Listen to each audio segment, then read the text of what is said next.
আসসালামু আলাইকুম রহমতুল্লাহ। ওয়ালাইকুম আসসালাম ওয়া রাহমাতুল্লাহি ওয়া বারাকাতুহু। শাহেখ, আমি বাংলাদেশ জামালপুর জেলা থেকে বলছি। বলেন। আমার প্রশ্ন হচ্ছে, রুকু থেকে ওঠার পর হাত হুম, বাঁধা সম্পর্কে কোন হুম। শায়েখ বলেন যে হাত বাঁধতে হবে, আবার কেউ কেউ বলেন যে হাত বাঁধা বিদআত। তাহলে হুম। আমরা কোনটা করব শায়েখ? এই দুটোর ক্ষেত্রে যে কোনো একটি, যেটার উপরে আপনার মনটা বেশি স্থির হয় ওটি করতে পারেন। কারণ আমাদের সালাফে ওলামারাই দুটি মত পোষণ করেছেন। শাইখ ইবনে বাজ, ইবনে উসাইমিন, আরব দেশের সমস্ত ওলামায়ে কেরাম তারা বলছেন যে এটি হচ্ছে সহিহ সুন্নাহ।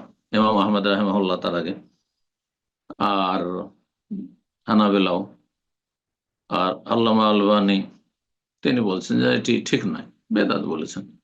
কিন্তু বাড়াবাড়ি করে বেদাত এ ফতোয়া না দিয়ে আপনি হয় আমল করেন আর না হলে করিয়েন না। জি।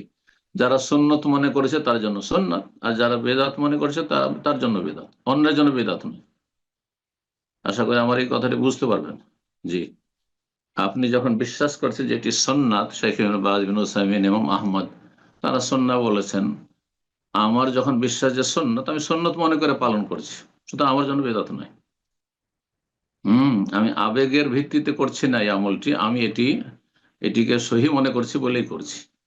আর আপনার কাছে যখন, বা আলবানী সাহেবের কাছে রাহিমাহুল্লাহ, তার কাছে যখন বেদাত, তো তার জন্য সেটি বেদাত, অন্যের জন্য বেদাত নয়।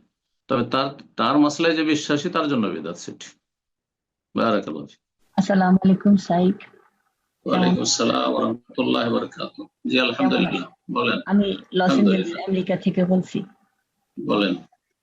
জি সাইক, আল্লাহর রহমতে আমার ছেলেটাকে মাদ্রাসায় দিছি অনলাইন।